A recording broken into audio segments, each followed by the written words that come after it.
لساني يفقهوا قولي. الحمد لله نحمده ونستعينه ونستغفره ونؤمن به ونتوكل عليه ونعوذ بالله من شرور أنفسنا ومن سيئات أعمالنا من يهده الله فلا مضل له ومن يضلل فلا هادي له وأشهد أن لا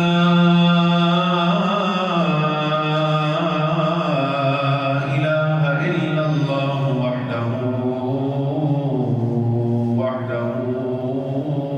وحده لا شريك له وأشهد أن سيدنا ومولانا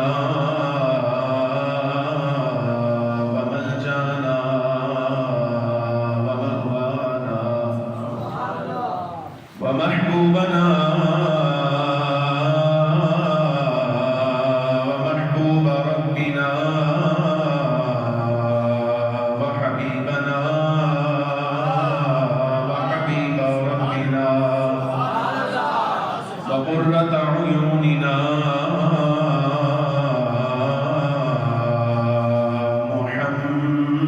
محمدا عبده ورسوله صلى الله تعالى عليه وعلى آله وأصحابه وأزواجه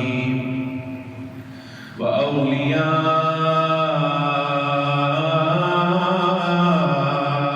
أمته وعلماء ملته وشهداء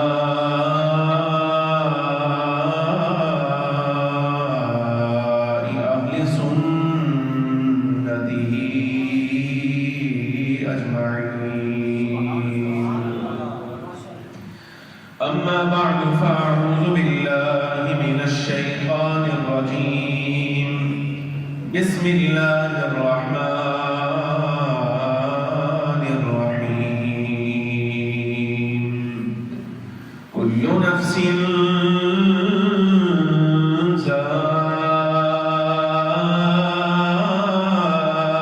ذائقة الموت وإنما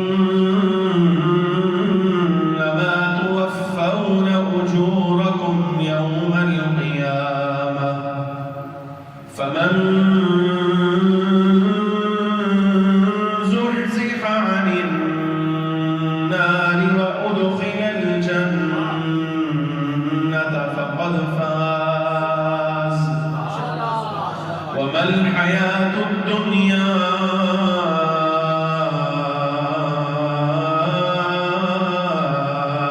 إلا متاع الغرور. وقال تعالى في مقام آخر الذين إذا أصابتهم مصيبة قالوا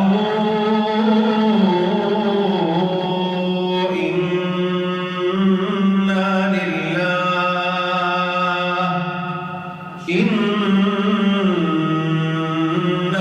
لله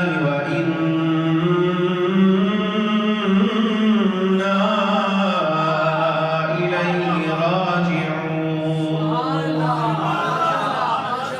صدق الله مولانا العظيم وصدق رسوله النبي الكريم الأمين ونحن على ذلك لمن الشاهدين والشاكرين والحمد لله رب إن الله وملائكته يصلون على النبي يا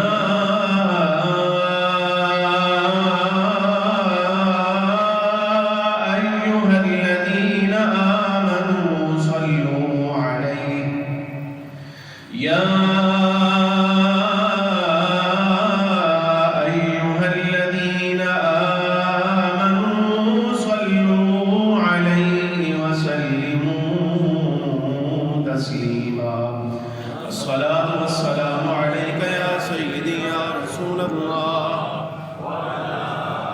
بیٹھے ہیں پیچھے، انہیں کہہ جی اس کو تھوڑا سا وہ ہاتھ لگائیں تو چلنے کے قابل ہوگی، پیچھے بیٹھے. الصلاة والسلام عليك يا سيدي يا رسول الله وعلى آلك وأصحابك يا سيدي يا حبيب الله. الصلاة والسلام عليك يا سيدي يا رسول الله وعلى آلك وأصحابك يا سيدي يا حبيب الله. انتہائی عزت کے لائق، احترام کے لائق جملہ حاضرین و سامعین کرام، قرآن عزیز فرقان مجید کی 2 آیتیں آپ کے سامنے تلاوت کی ہیں. دعا کریں اللہ تبارک و تعالی حق بیان کرنے کی توفیق عطا فرمائے، اور جو کچھ گزارشات عرض کرنا چاہتا ہوں حق تعالی کلمہ حق کہنے کی توفیق عطا فرمائے، اور مجھ سمیت ہم سب کو اس پر اعتقاد رکھنے کی اور عمل کی بھی توفیق عطا فرمائے. گرامی حضرات، کچھ آیات کا صرف صافی ترجمہ پہلے آپ کے سامنے رکھنا چاہتا ہوں. الذین اذا اصابتهم مصیبہ، وہ لوگ جنہیں مصیبت آزمائش پہنچتی ہے، قالوا تو وہ کہتے ہیں انا للہ، بے شک ہم اللہ کے لیے ہیں، وَإِنَّا إِلَيْهِ رَاجِعُونَ، اور بے شک ہمیں اسی کی طرف لوٹ کر جانا ہے. یعنی وہ اللہ تعالیٰ کی طرف سے آئی ہوئی آزمائش پر واویلا نہیں کرتے، چیخ پکار نہیں کرتے، بلکہ رب العالمین کی رضا میں راضی رہتے ہیں اور اس بات کو جانتے ہیں. ان کا یہ عقیدہ ہے، ان کا یہ نظریہ ہے کہ جو کچھ اللہ نے دیا تھا اس کا مالک بھی اللہ ہی تھا، اور جو کچھ مالک لے گیا ہے اس کا مالک بھی اللہ ہی ہے. یعنی جو چیز اس نے عارضی طور پر ہمیں عطا فرمائی تھی، آج مالک اس بات پہ راضی ہے کہ وہ اس کو اپنی رحمت میں جگہ دے. تو وہ صرف اتنا کہتے ہیں انا للہ، بے شک ہم اللہ کے لیے ہیں اور اسی کی طرف لوٹ جانا ہے. اولئک علیہم صلوات من ربہم، یہی وہ لوگ ہیں کہ جن پر ان کے رب کی طرف سے مہربانیاں ہیں، ورحمہ، اور انہی لوگوں پر اللہ کی رحمتیں ہیں. واولئک هم المہتدون، اور یہی لوگ ہدایت یافتہ ہیں. اور بڑی مشہور آیہ کریمہ ہمارے ہاں کئی مرتبہ پڑھی جاتی ہے اور لوگوں کو یاد بھی ہے. اس کا ایک حصہ آج باقی حصہ بھی آپ کے سامنے اس کا عرض کرتا ہوں. ارشاد فرماتا ہے رب العالمین کل نفس ذائقۃ الموت، ہر جاندار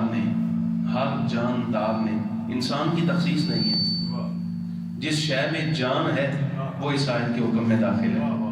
کل نفس، ہر جاندار نے موت کا مزہ چکھنا ہے. فمن زحزح عن النار، تو جو شخص آگ سے بچا لیا گیا، وادخل الجنۃ، اور جنت میں داخل کیا گیا، فقد فاز، تحقیق وہ کامیاب ہوگا.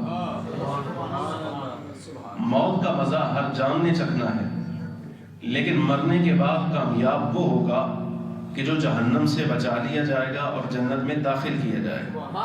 اور اگلا جملہ سنیے، بہت بڑا سبق ہے. وَمَا الْحَيَاةُ الدُّنْيَا إِلَّا مَتَاعُ الْغُرُورِ، اور دنیا کی زندگی نہیں ہے مگر دھوکے کا سامان. دنیا کی زندگی صرف دھوکے کا سامان ہے. دروشی پڑھے ذرا.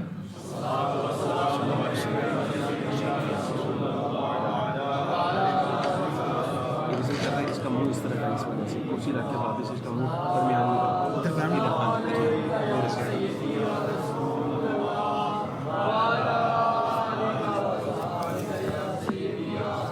آج کل تقریروں میں اتنی گنجائش ہے کہ میں دوران گفتگو، اس لیے کہ آج کل تقریریں نہیں نہ کر رہا آپ کے ساتھ، آج کل آپ کے ساتھ صافی انداز میں گفتگو اور باتیں چل رہی ہیں کہ جو آپ کے لیے ہمارے لیے نصیحت کا باعث ہیں. وہ تقریروں والا دور آج کل ذرا ختم ہے، اس کو پینڈنگ رکھیں اور تھوڑا سا انتظار کریں. انشاءاللہ العزیز آئندہ مہینے حضرت سیدنا صدیق اکبر رضی اللہ عنہ خلیفہ بلا فصل، ان کا جس وقت یوم وصال آئے گا پھر آپ کو تقریر بھی سنائیں گے. پھر آپ یہ قبول کریں. رب العالمین فرماتا ہے موت تو ہر جان کو آنی ہے، اس کے بغیر تو نظام نہیں ہے. رب العالمین جل وعلا نے ایسا نظام ہی نہیں رکھا. حتیٰ کہ انبیاء کرام علیہ السلام کے لیے بھی اللہ رب العالمین نے فرمایا وَمَا جَعَلْنَا لِبَشَرٍ مِّن قَبْلِكَ الْخُلْدَ. جس وقت کافروں نے تانا دیا کہ عنقریب حضور اکرم صلی اللہ علیہ وسلم وصال کر جائیں گے، تو اللہ رب العالمین نے آپ صلی اللہ علیہ وسلم کو تسلی دی ہے اور کافروں کو جواب دیا.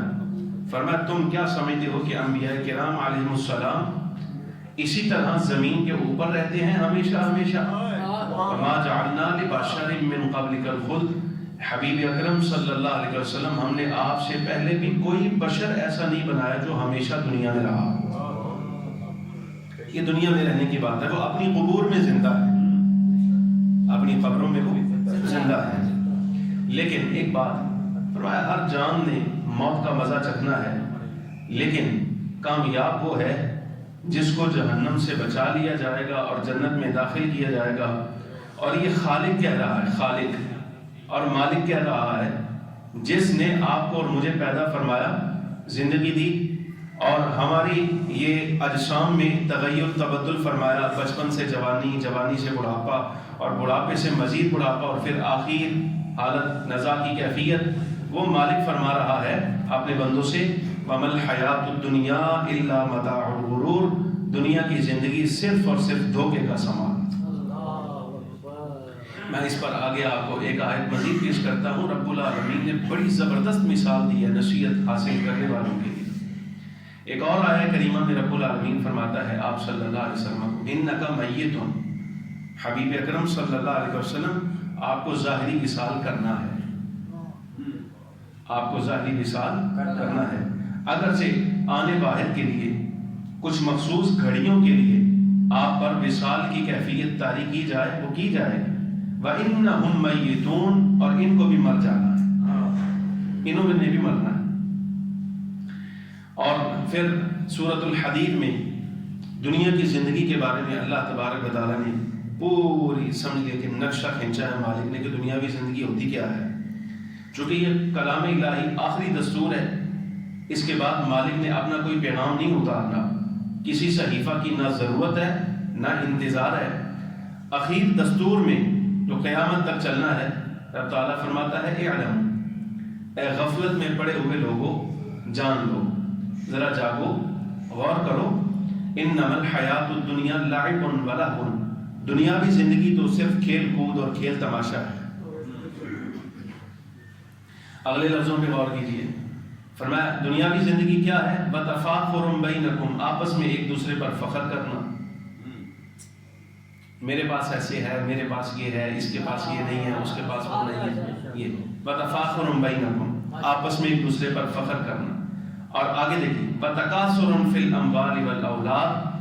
مال میں اور اولاد میں ایک دوسرے پر بڑائی اپنی ظاہر کرنا کہ میرے پاس مال زیادہ ہے، میری اولاد زیادہ ہے، فلاں کا مال کم ہے، اس کی اولاد کم ہے. دنیاوی زندگی بس اتنی ہے. اب رب العالمین ایک مثال بیان فرماتا ہے کافر کی. فرمایا جو کافر ہے، کافر جب بارش نازل ہوتی ہے اور اس کی کھیتی لہلہاتی ہے، جوان ہوتی ہے کھیتی، اس کی سرسبز ہوتی ہے، شاداب ہوتی ہے، تو وہ اپنی کھیتی کو دیکھ کر خوش ہو جاتا ہے. لیکن جب وہ اپنی کھیتی کی حفاظت نہیں کرتا، فرمایا ثم یہیج، وہ مرجھا جاتی. بے جان ہو جاتی ہے۔ اور کیسی بے جان ہوتی ہے؟ فرمایا فَتَرَاهُ مُصْفَرًّا، جب وہ مرجھاتی ہے تو اے مخاطب تو دیکھے گا کہ اس کا رنگ زرد پڑ گیا ہے۔ دیکھا کبھی آپ نے وہ خشک گھاس پیلے رنگ کا، وہ فرمایا وہ خشک گھاس ہو گیا، اور اس کے بعد کیا ہوا؟ فرمایا ثُمَّ يَكُونُ حُطَامًا، اب وہ بھوسا رہ گیا بس، جس کی قیمت ہی کوئی نہیں۔ دنیاوی زندگی کے ساتھ ملا کر اللہ تبارک و تعالیٰ یہ مثال ارشاد فرما رہا ہے کہ بسا اوقات جب بندہ آسمان سے بارش اترتی ہے اس کو اپنے لیے بڑا نفع بخش سمجھتا ہے، اس کی کھیتی پر پڑتی ہے، اس کی کھیتی جوان ہوتی ہے، سرسبز و شاداب ہوتی ہے، کھڑی ہوتی ہے اپنی ساکھ پر، بالکل سیدھی ہو جاتی ہے، اور وہ اپنی فصل کے کنارے پر کھڑا ہو کے جس وقت وہ منظر دیکھتا ہے تو بڑا خوش ہوتا ہے۔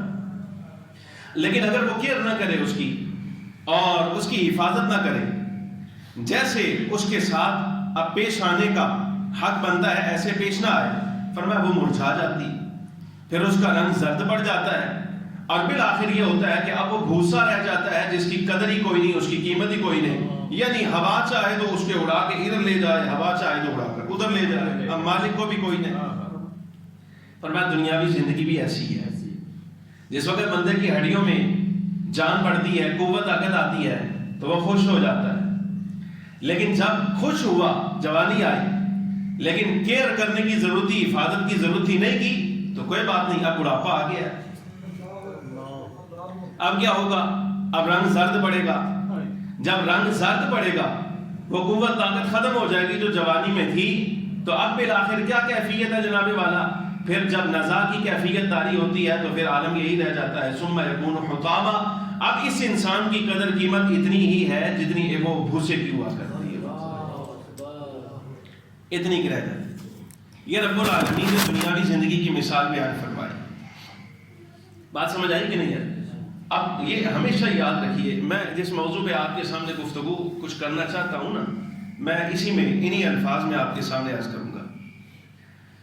جو اہل بصیرت ہوتے ہیں، اہل بصیرت، اہل عقل، اہل نظر، وہ جنازوں سے عبرت اور نصیحت حاصل کرتے ہیں، وہ جنازوں سے نصیحت اور عبرت حاصل کرتے ہیں۔ یہ مجھے بڑا اچھا موقع میسر آیا ہے آپ کے ساتھ اس انداز میں گفتگو کرنے کا۔ وہ پہلے تقریریں ہوتی ہیں، آپ کو اکھاڑ پچھاڑ لیتے ہیں، ہم سارا کچھ کر لیتے ہیں، لیکن اس انداز میں گفتگو کرنا یہ بڑا اچھا موقع مجھے میسر آیا ہے۔ بہت ساری باتیں ایسی، عقیدہ بھی درست کرنا ضروری ہے اور عمل درست کرنا بھی بڑا ضروری ہے۔ اہل بصیرت کے لیے، اہل عقل کے لیے، اہل فکر کے لیے، اہل نظر کے لیے، اہل عقل کے لیے جنازے نصیحت اور عبرت ہوا کرتے ہیں۔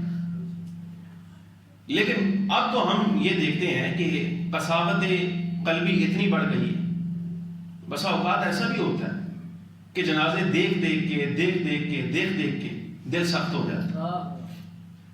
اور آپ اس غسال کو دیکھیے نا جو آپ سے اور ہم سے بہت زیادہ قریب ہوتا ہے، جس کا کام ہی یہ ہے مردے نہلانا، وہ مردوں کو نہلانے والا ہو یا خواتین کو غسل دینے والی کوئی خاتون ہو، آپ ان کو دیکھیے، ان کا مزاج بڑا سخت ہوتا ہے، مزاج سخت ہوتا ہے، یعنی ان پر کوئی شے اثر نہیں کرتی جلدی کی۔ ایسے لوگوں کی اکثریت ایسی ہوتی ہے کہ جن کی قلوب مردہ ہوتے ہیں، جنازے دیکھ دیکھ کے دل سخت ہو جاتا ہے، مردہ ہو جاتا ہے۔ حتیٰ کہ ہم میں سے کئی لوگ ایسے ہیں، وہ جب جنازوں میں شرکت کرتے ہیں تو ہر شخص کا یہی گمان ہوتا ہے کہ میں نے ساری زندگی بس دوسروں کے جنازے میں شرکت کرنی ہے، اور کبھی یہ خیال نہیں آتا کہ وہ موقع بہت جلد آنے والا ہے جب اور لوگ میرے جنازے میں شرکت کے لیے آئیں گے۔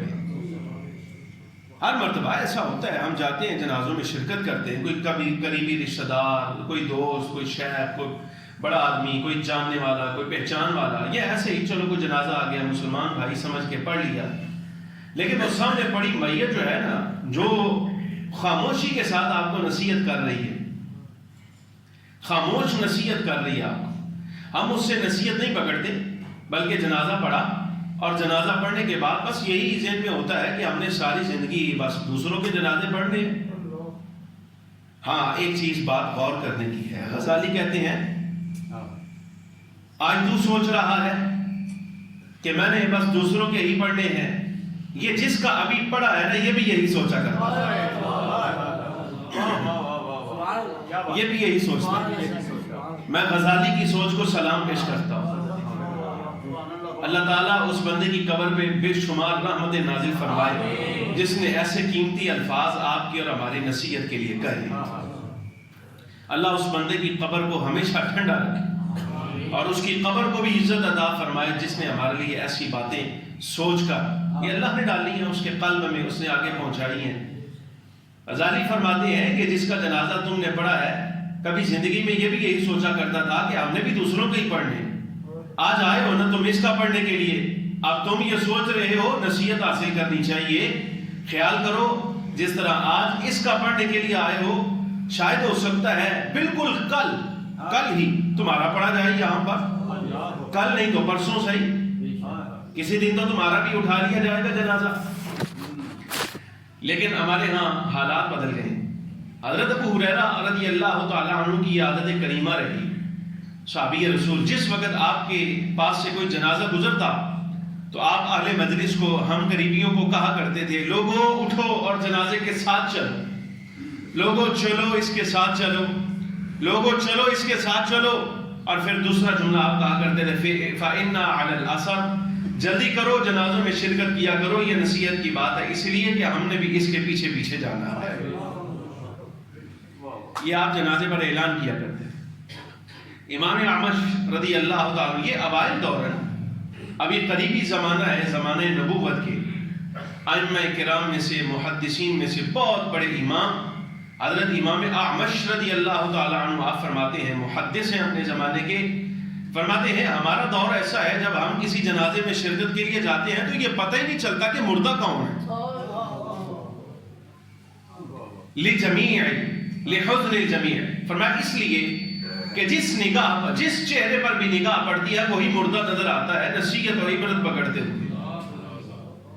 فرمایا ہمارے زمانے میں جب جنازہ اٹھایا جاتا ہے تو یہ پتہ ہی نہیں چلتا کہ مردہ کون ہے مرا کون ہے, اس لیے کہ جس چہرے پر نگاہ پڑتی ہے وہ بندہ یہ سوچ رہا ہوتا ہے آج اس کا پڑھنے کے لیے آیا ہوں کل میرا پڑھا جائے گا.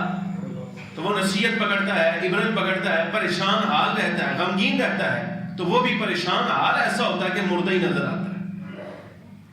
لیکن آج کے دور میں تھوڑا سا آپ غور کریں, آپ جاتے ہیں جنازوں میں شرکت کے لیے, ہم بھی جاتے ہیں.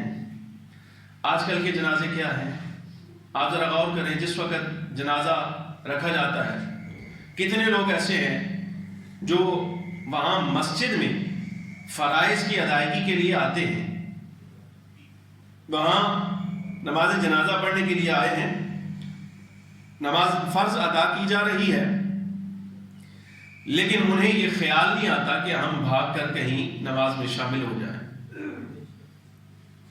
ایک بات بھلا مجھے بتائیے, ہم سے ہٹ کر آپ نے اپنے بچے ہمارے پاس بھیجے قرآن پڑھانے کے لیے, ناظرہ پڑھانے کے لیے, حفظ کرانے کے لیے, سب کچھ کرانے کے لیے. چلو ہم اپنی ذمہ داری حد المقدور اپنی قوت طاقت کے مطابق پوری کر رہے ہیں, لیکن ایک بات کا مجھے جواب دو, کیا آپ میں سے کسی بندے نے اپنے بچوں کو کبھی جنازہ یاد کرایا ہے؟ دسو نہیں. تو اس بات کی ضمانت دیتے ہو کہ کل بچہ آپ کا جس وقت آپ کے جنازے میں کھڑا ہوگا تو وہ الفاظ ادا کر لے گا بخشش والے. ہم نے ایسے لوگ دیکھے ہیں جن کو یہ بھی نہیں پتا کہ نماز جنازہ کی چاروں تکبیریں فرض ہیں, وہ صرف ارکان کی ادائیگی کر رہے ہوتے ہیں, ہاتھ باندھ کے کھڑے ہوتے ہیں, دو ہی کام کرتے ہیں بس, ہاتھ اٹھا لیا اور باندھ لیا اور اس کے بعد سلام پھیرا بس. اس کے علاوہ پڑھنا کیا ہے درمیان میں کسی کو کچھ نہیں پتا. اور یہ بھی معلوم رکھو کہ اگر ایک تکبیر بھی رہ گئی جنازے کی تو جنازہ تو ہوا ہی نہیں. تو اس کا مطلب یہ جس زمانے میں ہم جی رہے ہیں اس زمانے میں صرف ایک آدمی کے بارے میں کہا جاتا ہے کہ اس نے جنازہ پڑھا, وہ ہے آپ کا امام بس. باقی پیچھے 90% ایسے لوگ ہوں گے کہ جن کو جنازہ پڑھنا آتا ہی نہیں. آج آپ نے اپنے والد کا جنازہ ایسے ہی ادا کر دیا, کل آپ کا بھی ایسے ہی پڑھ دیا جائے گا بس, ٹھیک ہے, رسم ہو گئی آج کل جنازے پڑھنا. لیکن میں جس بات کی طرف توجہ دلانا چاہتا ہوں, جنازہ تو اہل عقل اہل بصیرت کے لیے نصیحت تھا, عبرت تھا, فکر والوں کے لیے فکر اور غور کا مقام تھا. لیکن آج اس وقت ہم جاتے ہیں تو آپ کو نماز جنازہ پڑھنے والوں کی اکثریت ایسی ہوگی جو میت کی وراثت پر آپ کو گفتگو اور تبصرے کرتے ہوئے نظر آئیں گے کہ مرنے والا مر گیا ہے, اس کی وراثت کتنی ہے, کتنی جائیداد چھوڑ کر گیا ہے, کتنا مال چھوڑ کر گیا ہے, اور یہ سوچنے میں لگے رہتے ہیں کہ اس کی اولاد کس طرح سے اس مال کو آپس میں تقسیم کرے گی. یہ اس میت کے جنازے میں تبصرے کیے جا رہے ہوتے ہیں. ایسا ہے کہ نہیں؟ یہ تبصرے ہوتے ہیں. اچھا ایک بات, اسی طرح دوسرا کام جو ہمارے ہاں کیا جاتا ہے وہ یہ کہ ہم بندہ تلاش کرتے ہیں, میت کے اہل خانہ میں سے کوئی بیٹا اس کا, کوئی بھائی, کوئی قریبی اس کا نظر آ جائے, وہ ہمارا چہرہ دیکھ لے, اس کو پتہ چل جائے کہ ہم آئے ہوئے ہیں, ہم آئے ہوئے. تعزیت کے لیے آگے نہیں جاتے, یہ بتانے کے لیے آگے جاتے ہیں بھائی چہرہ یاد کر لینا, ہم نے شرکت کی ہے, ہم آئے ہیں. رضا الہی کے لیے نہیں آتے, اور میت کے لیے مغفرت کی دعا کرنے کے لیے نہیں آتے. انتم شہداء اللہ فی الارض کے لفظ ہیں, آپ زمین پر اللہ کے گواہ ہیں. اگر آپ نے نماز جنازہ پڑھ کے اس بندے کے لیے اچھائی کی گواہی دے دی تو اللہ تبارک و تعالی آپ کی گواہی کی بدولت اس کے لیے اخروی منازل آسان کر دے گا. لیکن آپ تو گواہی دینے کے لیے گئے ہی نہیں. اچھا یہی حال بعد میں ہونا, جس وقت ہم نے اس مقام پر آنا ہے تو کتنے لوگ ایسے ہوں گے کہ جو جناب والا گواہی دینے کے لیے نہیں بلکہ صرف اور صرف چہرہ دکھانے کے لیے آئیں گے. والد گرامی اللہ تعالیٰ ان کو سلامت رکھے, وہ ایک واقعہ سنایا کرتے ہیں کہ گاؤں میں ایک بندہ چودھری صاحب تھے. وہ جب کوئی بندہ کمی, کوئی چھوٹا آدمی فوت ہو جاتا نا تو وہ اپنا جوتا بھیج دیتے تھے. چودھری صاحب کا جوتی آئی, خود نہیں آئے. وہ انا تکبر ایسا ہے کہ ہم جنازے میں شرکت کر کے کیا کریں گے. تو وہ چودھری صاحب نے نا اپنا جوتا بھیج دیا. عرصہ دراز گزر گیا, لوگ جو کمی تھے, ڈرتے تھے, اور ہیبت ہی جلال تھا جو چودھری صاحب کا, ان کے مال کا, ان کی زمین کا, ان کی نمبرداری کا. ایک وقت آیا چودھری صاحب کا اپنا بھی انتقال ہو گیا. جس وقت ان کا جنازہ اٹھایا گیا تو بندہ کوئی نہیں آیا, لیکن سارے شہر کی طرف سے بہت سارے جوتے ضرور آئے. یعنی مطلب یہ ہوا کہ آپ لوگوں کے جنازے کے ساتھ جو کام کریں گے آپ کے جنازے کے ساتھ بھی کل وہی کیا جائے گا. یہ لیمیٹڈ مشین ہے, لیمیٹڈ مشین, ایک محدود مدت کے لیے اس کو چلنا ہے, اور جب اس کی مدت پوری ہو جائے گی علم الہی میں تو اس مشین کو اللہ تبارک و تعالی جل وعلا بند کر دے گا.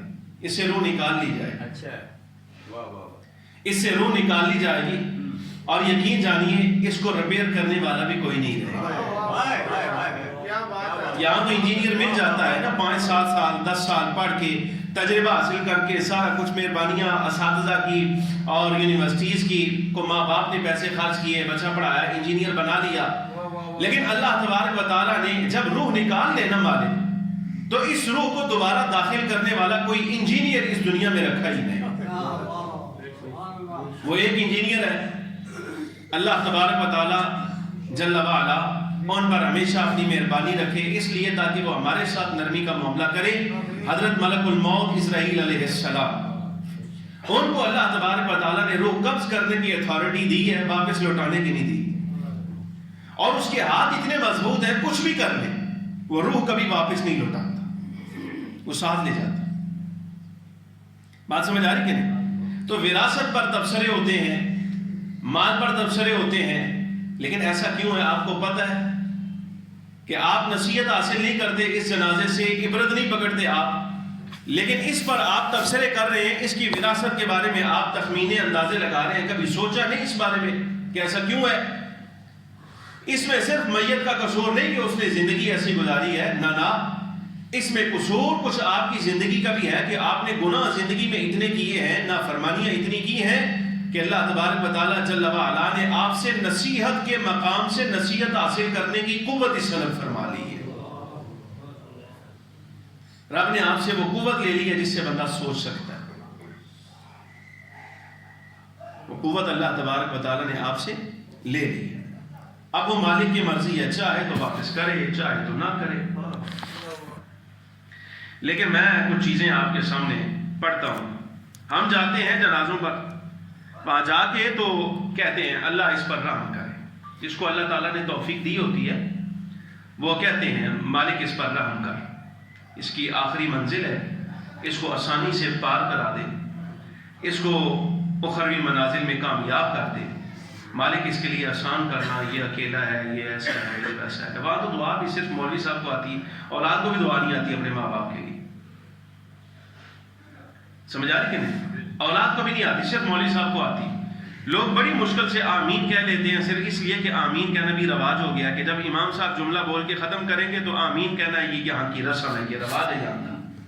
یہ رواج کے طور پر کہتے ہیں. مگر میں آپ سے پوچھ لوں آمین کا مطلب کیا؟ آپ کو تو یہ نہیں پتا ہوگا کہ آمین کا مطلب کیا ہوتا ہے. غیر المغضوب علیہم ولا الضالین امام صاحب کہتے ہیں. آپ آمین کہتے ہیں کہ نہیں کہتے؟ کہتے ہیں. بھلا بتائیے آج تک کبھی غور کیا کہ آمین کہنے کا مطلب کیا ہے؟ مجھ سے تو آج تک کسی نے نہیں پوچھا. استاد جی، شاہ جی، پیر صاحب، قبلہ گرامی، یہ آمین کا مطلب کیا ہوتا ہے؟ خدا شاہد ہے آج تک کبھی کسی نے نہیں پوچھا. اس کا مطلب یہ ہوا ایک تو آپ کو آتا نہیں، آپ نے پوچھا بھی نہیں، تو صاف ظاہر ہے آپ نے تو صرف رسم کے طور پر کہا بھائی یہاں آمین کہتے ہیں، بس کہنا ہے. پتہ ہی نہیں آپ کو آمین کا مطلب کیا ہے.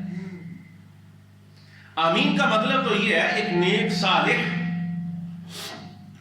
دیندار، دیانتدار، امانت دار شخص جس کو آپ نے آگے کیا ہے کہ بارگاہ الہی میں ہاتھ اٹھا کے ہماری نمائندگی کر اور ہمارے لیے کچھ مانگ، جس کو آپ نے آگے کیا ہے.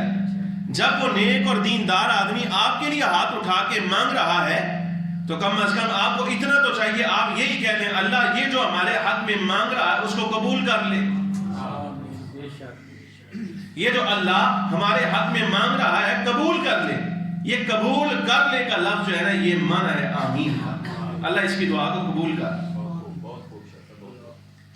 یعنی اس کا مطلب یہ ہوا جنازے پڑھنا بڑے دور کی بات ہے. وہاں کیا پڑھا جاتا ہے، کیا مسائل ہیں اور کیا وسائل ہیں، کیا کچھ ہے وہ سب چھوڑیں. آپ صرف یہی بتا دیں کہ آمین آپ نے کبھی اس کی بخشش کے لیے کہا ہے تو رسمن کہا ہے. آپ نے غصہ تو نہیں کر رہے، غصہ تو نہیں کر رہے نا. آگے دیکھو ذرا، کچھ لوگ ہیں ایسے جو 5 جنازے میں جاتے ہیں آمین کہتے ہیں میت کے لیے کہ رحم کی دعا کرتے ہیں. لیکن جو اہل عقل ہیں، اہل بصیرت ہیں، وہ پتہ کیا کہتے ہیں؟ حضرت ابراہیم الزیات، یہ پتہ نہیں کیا زمانہ تھا، تیل بیچنے والا ایسی نصیحتیں کر کے. یہ زیات زید سے بنا، اس کا مطلب ہوتا ہے تیل بیچنے والا، زیتون کا تیل بیچنے والا، سرسوں کا، یہ وہ اس طرح. یعنی جو دنیاوی پیشے سے وابستہ لوگ ہیں وہ ایسی نصیحت کر گئے. نصیحت کیا ہے؟ حضرت ابراہیم زیات رضی اللہ تعالی عنہ کی موجودگی میں ایک جنازہ رکھا گیا. کچھ لوگوں نے کہا اے اللہ صاحب میت پر رحم کر، اے اللہ اس پر اپنی مہربانی کر. تو حضرت ابراہیم الزیات تیل بیچنے والے کی نصیحت دیکھنا وہ کیا کہتا ہے؟ وہ کہتا ہے اگر تم رحم اس کے لیے نہیں اپنے لیے مانگتے تو بڑا اچھا ہوتا.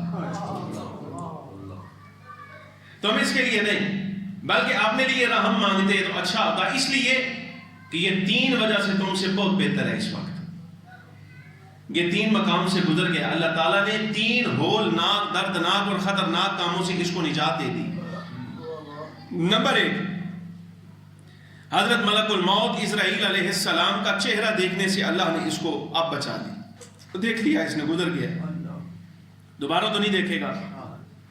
حضرت اسرائیل علیہ السلام کا چہرہ اب دوبارہ نہیں دیکھے گا، یہ اس کا بھلا ہو گیا ہے. رحم کے قابل تو تم ہو، تم نے تو ابھی دیکھنا ہے. تو بہتر یہ تھا تم اس کے لیے نہیں اپنے لیے رحم مانگتے. اور دوسری بات فرمایا موت کی کڑواہٹ یہ چکھ گیا ہے، رحم کے قابل تو تم ہو، تم نے ابھی چکھنی ہے. اپنے لیے رحم مانگو، اس کے لیے کیا رحم مانگتے ہو. اور تیسری بات جو حضرت ابراہیم زیات رضی اللہ تعالیٰ عنہ نے ارشاد فرمائی وہ بہت بڑی. فرمایا یہ اپنے خاتمے کے ایمان سے بھی اب امن میں ہو گیا ہے، اب اس کو خاتمے کا ڈر نہیں رہ گیا کہ میں کس حال پر مروں گا، وہ تو کلمے کے ساتھ چلا گیا، تم سوچو تم نے کس بات پر مرنا۔ یہ 3 باتیں حضرت ابراہیم زیات رضی اللہ تعالیٰ عنہ۔ اچھا یہ دنیا ایسا معاملہ ہے خواجہ صاحب، ہمیں نہیں پتا کہ اللہ تبارک و تعالیٰ جل وعلا نے کس نیکی کی وجہ سے ہماری بخشش کر دینی ہے یا ہمارے کس برے عمل کی وجہ سے ہماری پکڑ ہو جائے گی، نہیں پتا۔ یہ مالک کے علم میں ہے کہ اس نے بخشش ہماری کس لیے کر دی۔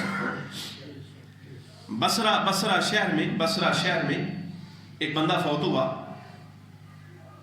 زمانے کا بدکار، بد کردار، بد اخلاق، بد اعمال اور گندا ترین مر گیا۔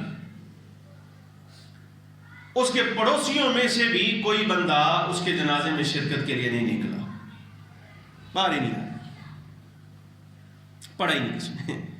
اس کی بیگم صاحبہ نے مزدور بلائے۔ آپ سوچیں صحیح ذرا کہ وہ کس درجے کا بدکار آدمی ہوگا کہ جس کے جنازے کو کندھا دینے کے لیے بھی کوئی آگے نہیں آیا۔ تھا مسلمان۔ اچھا اس کی بیگم صاحبہ نے اس کے لیے مزدور بلا کر اس کو کہا کہ اس کو نا جنازگاہ میں لے چلے۔ مزدوروں نے اٹھایا، لے گئے جنازگاہ میں رکھا، وہاں جنازہ پڑھنے والا کوئی نہیں۔ بی بی نے کہا اس کو یہاں سے بھی اٹھاؤ، جنازہ نہیں پڑھا، یہاں سے بھی اٹھاؤ اور کسی صحرا میں دور دراز علاقے میں لے جاؤ جہاں اس کی جا کے میں تدفین تو کم از کم کر دوں، اب جنازہ تو پڑھا نہیں اس کا کس نے۔ اچھا وہ مزدوروں نے اٹھا کر لے جا کے ایک صحرا میں رکھ دیا اور مزدور بھی چلے گئے، تدفین بھی نہیں۔ وہ خاتون دیکھتی ہے کہ ایک بندہ قریبی کسی ٹیلے پر کھڑا ہے کسی اونچی جگہ پر اور وہ انتظار کر رہا ہے جیسے کسی نے آنا ہے ابھی۔ اچھا اس نے دیکھا کہ خاتون آئی ہے، جنازہ رکھا گیا ہے، پاس کوئی بھی نہیں ہے، 2 مزدور تھے وہ رکھ کے چلے گئے ہیں۔ تو وہ بندہ پاس آیا اور آ کر کہتا ہے کہ میں نے نا اس کا جنازہ پڑھنا، میں نے اس کا جنازہ پڑھنا۔ خاتون پوچھتی ہے تم صاحب کون ہو؟ اس نے کہا میں فلاں میرا نام ہے۔ پتہ چلا یہ اس سرزمین کا بہترین عبادت گزار اور نمبر 1 ولی ہے جو اس کے جنازے کے لیے آئے۔ اب جنازہ پڑھنے سے پہلے شہر میں یہ خبر پھیل گئی کہ وہ زاہد کبیر قسم کا بڑا ولی اس کا جنازہ پڑھنے کے لیے آیا۔ اہل شہر بھی باہر نکل آئے، جنازے میں شامل ہوئے۔ لیکن لوگوں کو تعجب کی بات ہے کہ اتنا بڑا بدکار بد کردار آدمی ہے، اس کو اٹھانے کے لیے کوئی راضی نہیں تھا، تو اس کا جنازہ پڑھنے کے لیے زمانے کا اتنا بڑا ولی آیا ہے، تعجب کی بات۔ اچھا جب اس نے لوگوں کا تعجب دیکھا نا، پوچھ لیا کسی نے، خاتون نے پوچھا کہ اس کا تو اٹھانے کے لیے، لاش اٹھانے کے لیے کوئی آگے نہیں آیا اور اتنا بڑا آدمی اس کا جنازہ پڑھانے کے لیے آ گیا، یہ کیوں ہے؟ اس نے کہا ہم تو رہتے ہیں اپنی عبادت خانے میں، وہاں سے کبھی کبھار باہر نکلتے ہیں، آرام کر رہا تھا، سو رہا تھا، دوپہر کے لیے قیلولہ کر رہا تھا، تو خواب میں نا کسی آواز دینے والے نے آواز دے کر کہا ہے بھائی اٹھ جلدی کر، فلاں صحرا میں چلا جا، وہاں ایک شخص کا جنازہ لایا جائے گا، اس کے ساتھ صرف ایک خاتون ہے، اس کا جنازہ کسی نے نہیں پڑھا، تو پڑھ جنازہ، اس لیے فَإِنَّهُ مَغْفُورٌ اللَّهُ، وہ بخشا ہوا آدمی، وہ بخشا ہوا آدمی ہے، اس کا جنازہ پڑھ، ہم تو اس لیے آئے، ہمیں کیا پتا اس کی کرتوتیں کیا ہیں۔ اچھا لوگوں کو اور تعجب ہوا، بھائی اتنا بڑا بدکار ہے، بد کردار ہے، اس کا جنازہ پڑھنے کے لیے اتنا ولی آیا اور خواب میں کہا جا رہا ہے بخشے ہوئے کا جنازہ پڑھ۔ تو اس نے خاتون سے پوچھا کبھی بھی اس کا کچھ حال تو بتا، کوئی اعمال اس کے بتا، یہ کیا کرتا تھا، کوئی کام اس کا بتا جس کی وجہ سے اتنی بڑی مہربانی اس پر ہو گئی۔ وہ خاتون کہتی ہے میرے سے کیا پوچھتے ہو، سارا شہر اس پر گواہ ہے، یہ تو صبح سے لے کے شام تک، شام سے لے کے صبح تک بدکاریوں بد کرداریوں میں پڑا رہتا ہے، اس کو تو ہوش ہی نہیں آتا، نشے سے ہوش ہی نہیں آتا۔ اس نے کہا نہیں غور کر، کچھ تو ہوگا، کچھ تو بتا۔ وہ بی بی تھوڑا سا سکوت کر کے نا اس نے کہا ہاں 3 چیزیں ہیں جو میں نے اس کے ساتھ زندگی گزاری ہے اور میں نے اس کی زندگی بھر کا معمول دیکھا ہے۔ غور کرنا ذرا. پچھلے جمعے میں نے یہ عرض کیا تھا، حضرت سفیان ثوری رضی اللہ تعالیٰ عنہ فرماتے ہیں رات شروع ہوتی ہے تو ندا کرنے والا عرش کے نیچے سے ندا کرتا ہے، عبادت کرنے والے اٹھیں اور عبادت کریں. لوگ اٹھتے ہیں، عبادت کرتے ہیں، اور پھر جب رات کا آدھا حصہ آتا ہے تو آواز دینے والا آواز دے کر کہتا ہے کہ اب عاجزی کرنے والے اٹھیں، اللہ کے حضور حاضر ہوں.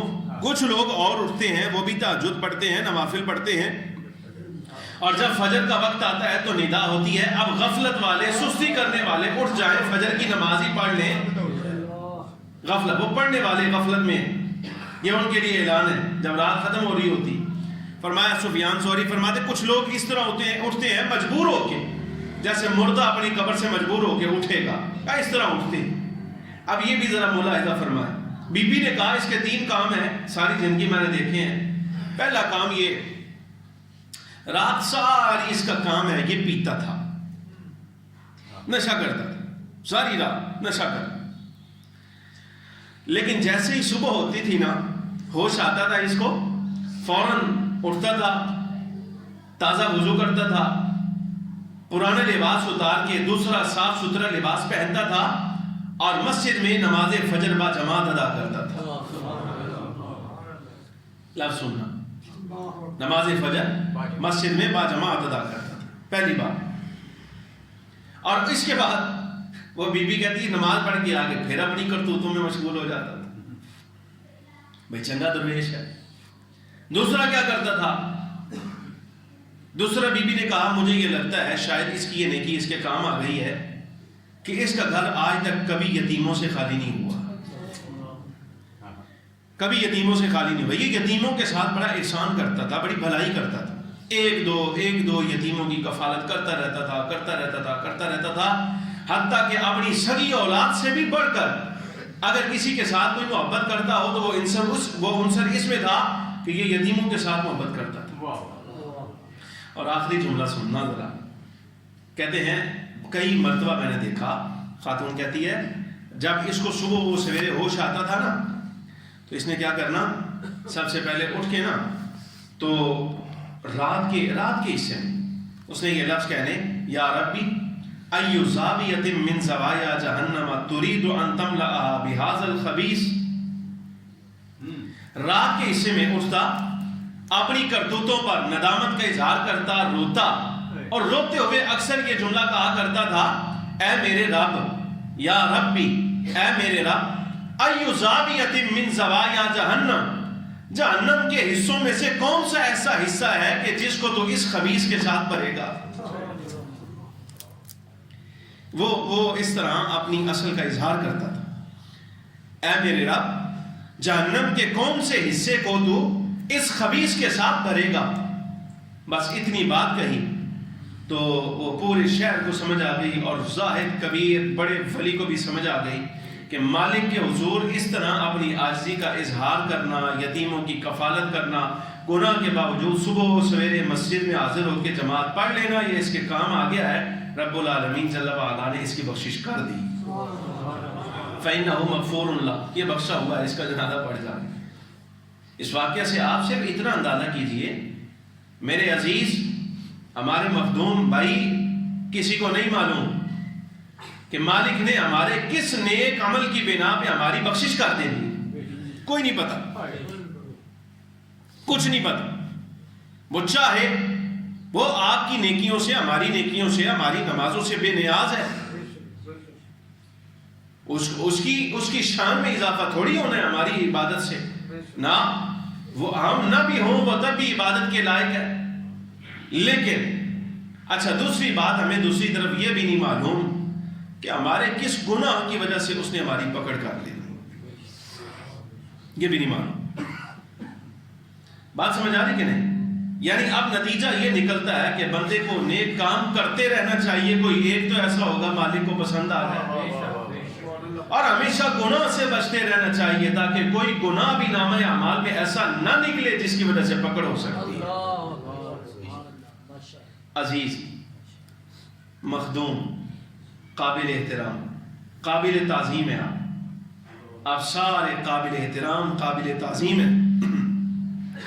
لیکن اس حقیقت کو سمجھنے کی کوشش کرو جو آپ کو سمجھا رہے ہیں۔ اس نصیحت میں ہم آپ کے ساتھ برابر ہیں، ہم آپ کے ساتھ بالکل برابر ہیں اس نصیحت میں، لیکن کو قبول کرنے کی کوشش تو کرو۔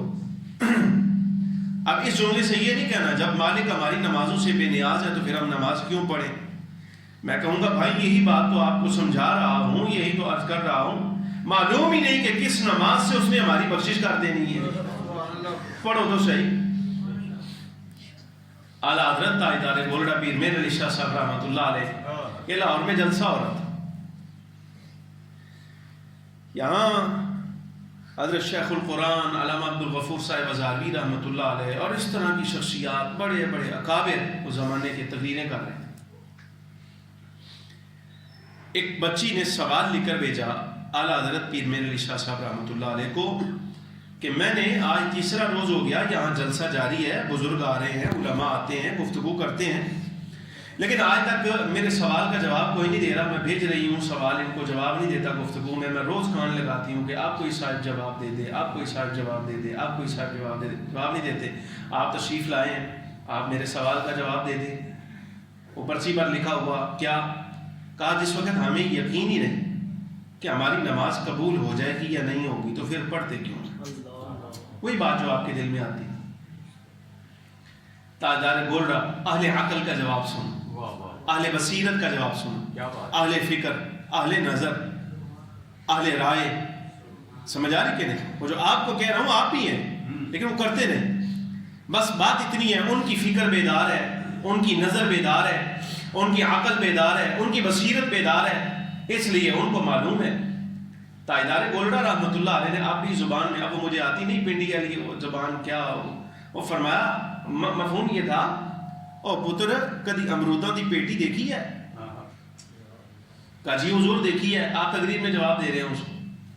فرمایا جس وقت منڈی میں امرود کی پیٹی تیار ہوتی ہے، آم کی یا کسی بھی اور پھل کی پیٹی تیار ہوتی ہے نا، تو وہ کام کرنے والے کیا کرتے ہیں، وہ الگ الگ ہوتی ہیں، کیٹیگریز ہوتی ہیں پھل کی، یہ اچھا پھل ہے، یہ ایسا ہے، یہ ویسا ہے، کیٹیگریز۔ کہ جس وقت آپ اچھی پیٹی خریدتے ہیں تو اس میں سے بھی کوئی ایک آدھا دانہ نکل آتا ہے، کوئی نرم سا، ارے ہاں جی نکل آتا ہے۔ کہا بیٹا اس بات پر غور کرو، اس بات پہ غور کرو، یہ اس کو پتہ ہے، یہ مالک کو پتہ ہے جو بیچنے والا ہے کہ یہ دانہ اگر میں نے ویسے باہر رکھا نا تو یہ نکلنا نہیں، یہ نکلنا نہیں۔ اس کے نکلنے کا ایک ہی انداز ہے کہ اس کو بہترین جو پھل ہے نا اسی جنس کا اس کے ساتھ رکھ دو، یہ بھی نکل جائے، یہ بھی نکل جائے۔ فرمایا بیٹا جماعت دے نال پڑھیا کر اس واسطے کہ اگر وہاں کوئی ایک آدھا بھی ہوا نا کوئی ایسا تو اس کے ساتھ باقی کتنوں کی نکل جائے۔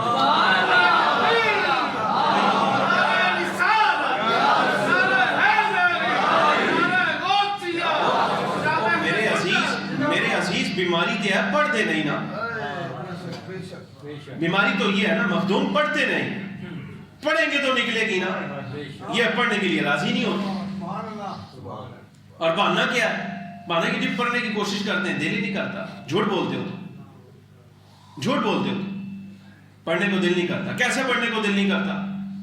اس لیے کہ تم نے آج تک جب کبھی سجدے میں سر رکھا ہے نا، تمہاری کوشش تو یہ ہوتی ہے کہ اگر اکیلے ہیں تو اکیلے، امام ہے تو امام بس فوراً 3 مرتبہ تسبیح پوری اور سر اٹھائے، ہم دکان پہ جا کے اپنے اڈے پہ بیٹھے، یہ کیا کر رہا؟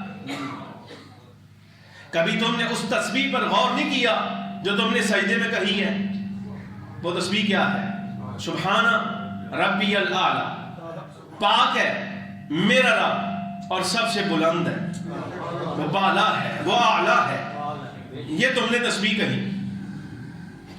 لیکن اس بات پہ غور کرو نا، مالک نے تم سے کیسے تسبیح کہلوائی ہے؟ کیا یہ وہ سر نہیں ہے جو کبھی اپنے دشمن کے سامنے، اپنے مخالف کے سامنے جھکا نہیں؟ ہمیشہ ایسے رہتا ہے، سر جھکانے کو اور پیشانی نیچے کرنے کو آپ سمجھتے ہیں نا کہ آپ نے سلنڈر کر دیا، سمجھتے ہو نا، سلنڈر کیا نہیں کرتے، کہ انسانی غیرت ہے، نہیں کرتے اپنے دشمن کے سامنے اپنا سر نیچے۔ لیکن اس بات پہ غور کرو، مالک کے سامنے تم نے اپنے جسم کا وہ حصہ سلنڈر کیا ہے جو سب سے اعلیٰ ہے، اور یہ تم نے اپنی عاجزی کا اظہار کیا ہے۔ مالک یہ ساتھ کسی کے سامنے نہیں جھکتا، لیکن تیرے سامنے اتنا جھکایا ہے، اتنا جھکایا ہے، اتنا جھکایا ہے، زمین تک لے آیا ہوں، اس کے آگے لے جانے کی میری سکت کوئی نہیں، مالک میری اس عاجزی کو قبول کر۔ یقین جانو، خدا شاہد، خدا کی قسم، جس بندے کو یہ معلوم ہو اور اس کو پتا ہو سجدہ کیا ہے، اللہ کی قسم اٹھا کر کہتا ہوں اس کا تو سجدے سے سر اٹھانے کو دل نہیں کرتا۔ آپ نے پڑھا نہیں، آپ نے رسم ادا کی، آپ نے فرض اپنے ذمے سے اتارنے کی کوشش کی، آپ نے نصیحت نہیں کی۔ فخر عالم نور مجسم صلی اللہ علیہ وسلم سے پوچھا گیا، واپس آؤ موضوع پر، یا رسول اللہ سب سے بڑا نیک آدمی کون ہے؟ جملے سننا نصیحت کے، تو سرکار نے اپنی امت کو فرمایا سب سے بڑا نیک، سب سے ازہد، سب سے بڑھ کر زہد والا، دنیا سے بے رغبتی اختیار کرنے والا، سب سے بڑھ کر وہ بندہ ہے من لم ینسل القبر والبلاء، جو کبھی قبر کو نہیں بھولتا اور قبر میں پیش آنے والی حالت کو نہیں بھولتا۔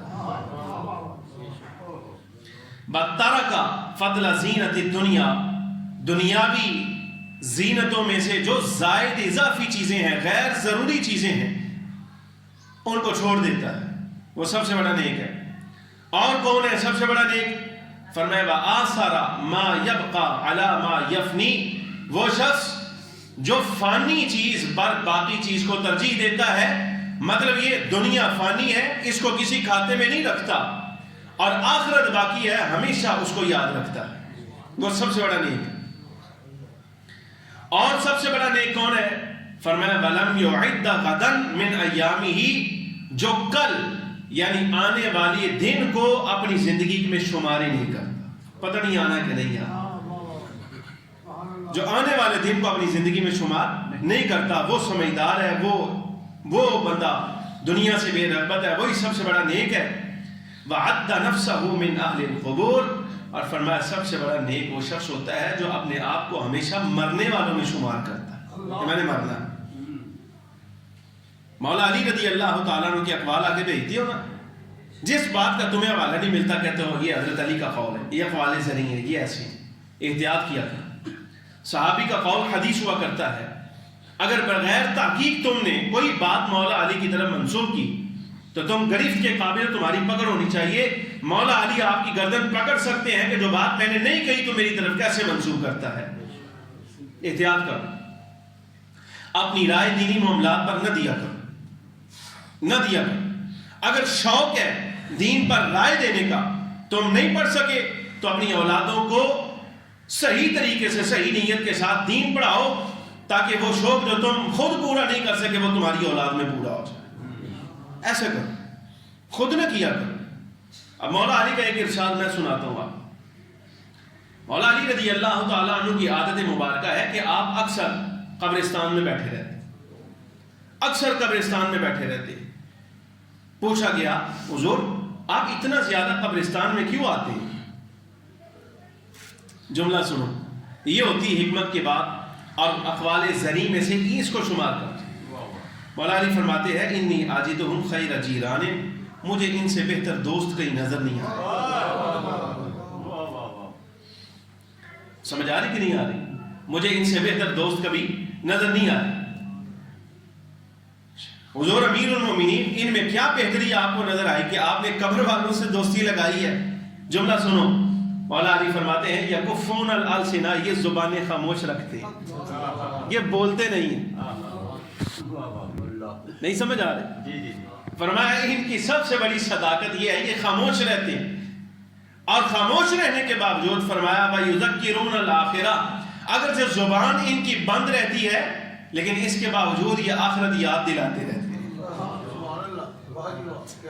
نہیں آپ ان کے پاس بیٹھے نا تو مطلب یہ آپ سوچ رہے کہ جناب اسی بھی اتھے ہی آنا ہے۔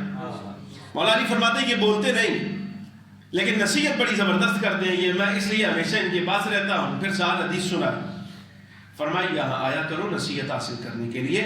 فخر عالم صلی اللہ علیہ وسلم نے ارشاد فرمایا ما رأیت منظرا الا والقبر افظع منہ، فرمایا میں نے آج تک کوئی ہولناک خطرناک منظر قبر سے بڑھ کر کوئی نہیں دیکھا، قبر سے بڑھ کر میں نے کوئی ہولناک منظر نہیں دیکھا۔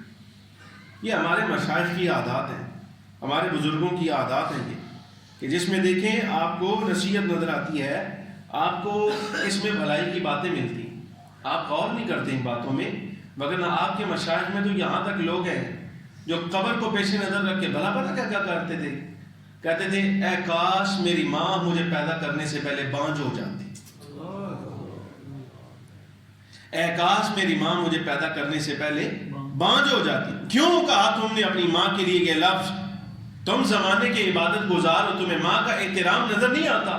آتا ہے، بالکل آتا ہے، ماں کا احترام نظر آتا ہے، لیکن بات ایک سمجھداری والی ہے نا، وہ یہ کہ دیکھو اس نے مجھے پیدا کیا، اس کا قصور کوئی نہیں، میں اپنے لیے کہہ رہا ہوں یہ مجھے پیدا نہ کرتی، اس لیے کہ اب جب میں دیکھتا ہوں کہ قبر میں بہت عرصہ مجھے اکیلے رہنا پڑے گا، اور پھر اس کے بعد چاہتے نہ چاہتے ہوئے بھی مجھے اعمال کے حساب کے لیے میدان محشر کی طرف چلنا پڑے گا، تو کیا ہی بہتر تھا اس حساب دینے سے کہ میری ماں مجھے پیدا ہی نہ کرتی۔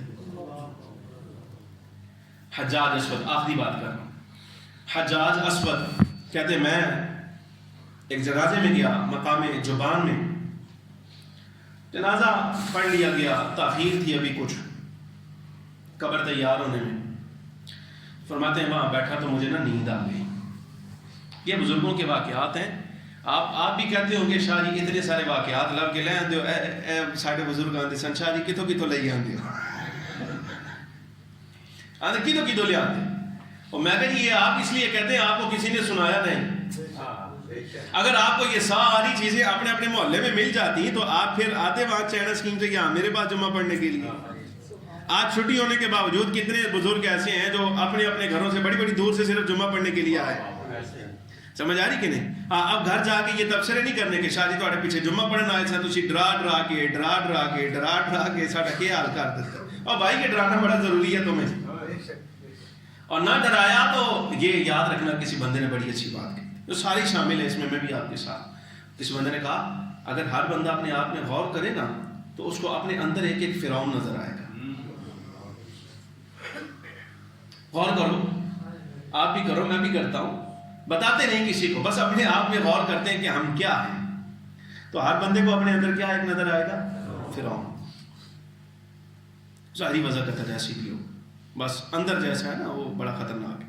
بہرحال وہ کہتے ہیں کہ ٹائم تھا، اچھا میں عرض کر رہا تھا یہ واقعات جو ہے نا لوگوں کو جو نظر آئے، خواب نظر آئے، یہ نصیحتیں اتری، یہ اس لیے کہ ان کے قلوب پاک تھے، ان کے قلوب پاک تھے۔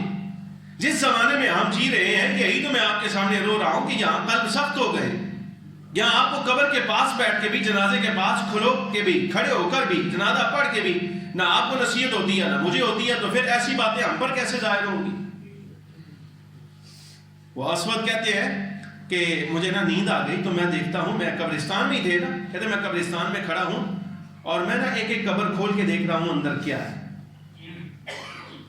ایک ایک قبر کھول کے دیکھ رہا ہوں اندر کیا ہے۔ کہتے میں نے ایک قبر کھولی، فَمِنْهُمْ النَّائِمْ عَلَى التُّرَابِ، وقت ہے بولو، چھٹی ہے نا، چھٹی ہے اس لیے اجازت لے رہا ہوں آپ سے، بعد میں آپ اعتراض کرتے شاہ جی 2:45 جماعت کرایا کرو، ٹائم دو، ساری زندگی کام آئیں گی یہ بات، ساری زندگی کام آئیں گی۔ خدا شاہد ہے میں کبھی بھی اپنے ذاتی مفاد کے لیے آپ سے وقت نہیں مانگتا،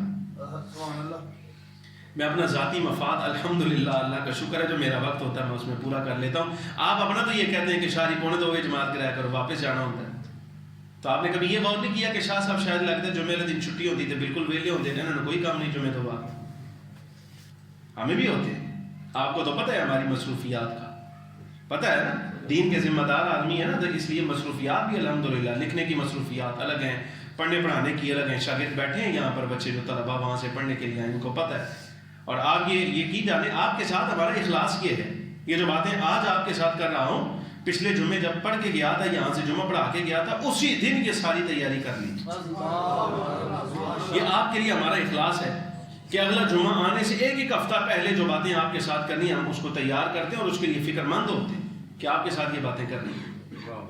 کہتے جب میں نے خواب میں دیکھا کہ میں نے قبر کا اٹھائی ہے سلیب، اس میں کیا دیکھتا ہوں، فَمِنْهُمْ النَّائِمُ عَلَى التُّرَابِ، ایک بندہ ایسا ہے جو مٹی پر سو رہا ہے، مٹی پر سو رہا ہے، دوسری قبر کھولی ومنہم النائم علی القباتی، دیکھا کہ ایک قبر والا اس کے نیچے وہ صرف مٹی پر نہیں سو رہا، اس کے نیچے ذرا نرم کرنے کے لیے گھاس ڈالی گئی، اس کے لیے گھاس ڈالی گئی، ذرا تھوڑا سا پروٹوکول ہے۔ تیسری قبر کھولی ومنہم النائم علی السندس والاستبرق، اب تیسری قبر کھولتا ہوں تو دیکھتا ہوں کہ مردہ ریشم کے کپڑے پہ آرام کر رہا ہے، ریشم کے کپڑے پر، ایک مٹی پر سو رہا ہے، ایک گھاس پر سو رہا ہے، ایک ریشم پر آرام کر رہا ہے۔ وَمِنْهُمْ النَّائِمُ عَلَى الدِّبَاجِ، اور ان میں سے پھر چوتھے کو دیکھا، قبر کھولی تو دیکھا وہ بھی ایک ریشم پر سو رہا ہے، لیکن وہ ریشم اس سے بھی اعلیٰ ہے۔ وَمِنْهُمْ النَّائِمُ عَلَى الرَّيْحَانِ، فرمایا کہ ایک کی قبر کھولی ہے تو دیکھتا ہوں وہ سو رہا ہے اور اس کے اطراف سے خوشبوئیں آ رہی ہیں۔ وَمِنْهُمْ النَّائِمُ كَهَيْئَةِ الْمُتَبَسِّمِ فِي نَوْمِهِ، اور ایک کو دیکھا کہ وہ سو رہا ہے لیکن وہ کیسا سو رہا ہے کہ اس کے چہرے پر ہنسی اور خوشی کی آثار ظاہر، وہ خوش ہو رہا ہے سوتے ہوئے قبر میں۔ وَمِنْهُمْ مَنْ أَشْرَقَ لَوْنُهُ، اور میں سے کچھ ایسے ہیں کہ جن کے چہرے کی رنگت حشاشت بشاشت کے ساتھ بڑے خوبصورت جناب، وہ گندمی رنگ اور خون جوش مار رہا ہے کہ ہاتھ لگاؤ تو ابھی بالکل ایسے جیسے بٹ صاحب نہیں ہوتے، ایسی صاف ستھرے چہرے اور گورا رنگ اور جناب لال ایسے گالے، اس طرح کو کئیوں کے رنگ چمک رہے ہیں۔ اور کچھ ایسے ہیں وَمِنْهُمْ حَائِلُ اللَّوْنِ، جن بیچاروں کے رنگ ماند پڑے ہوئے۔ کہتے جب میں نے یہ کیفیت دیکھی نا خواب میں، فَبَكَيْتُ عِنْدَ مَا رَأَيْتُ مِنْهُمْ، تو میں رو پڑا کہ کیا حالت ہے۔ کسی کو دیکھا وہ گھاس پہ سو رہا ہے، کسی کوئی وہ مٹی پہ سو رہا ہے، کوئی جناب ریشم پہ آرام کر رہا ہے، کسی کی قبر سے خوشبوئیں آ رہی ہیں، کسی کا رنگ چمک رہا ہے اور کسی کا رنگ ماند پڑا ہوا ہے، وہ پریشان حال ہے۔ یہ کیا کیفیت؟ کہتے میں اپنے نا خواب ہی خواب میں کہتا ہوں، اے میرے رب اگر تو چاہتا تو سب کو قبروں میں برابر جگہ نہ دے دیتا، بالفرض سارے مٹی پر ہوتے یا سارے گھاس پر ہوتے یا سب کے نیچے ریشم ہوتا یا سب کی قبروں سے خوشبو آ رہی ہوتی۔ مالک یہ تفاوت کیوں ہے؟ یہ جو اوپر نیچے کے درجات ہیں یہ ایسا کیوں ہے؟ فرماتے ہیں فوراً ایک آواز آتی ہے، آواز دینے والا کہتا ہے حجاج ہذہ منازل الاعمال، یہ اعمال کی منزل ہے، حجاج یہ اعمال کی منزل ہے، جن کے اعمال جیسے تھے وہ ویسے آرام کر رہے ہیں۔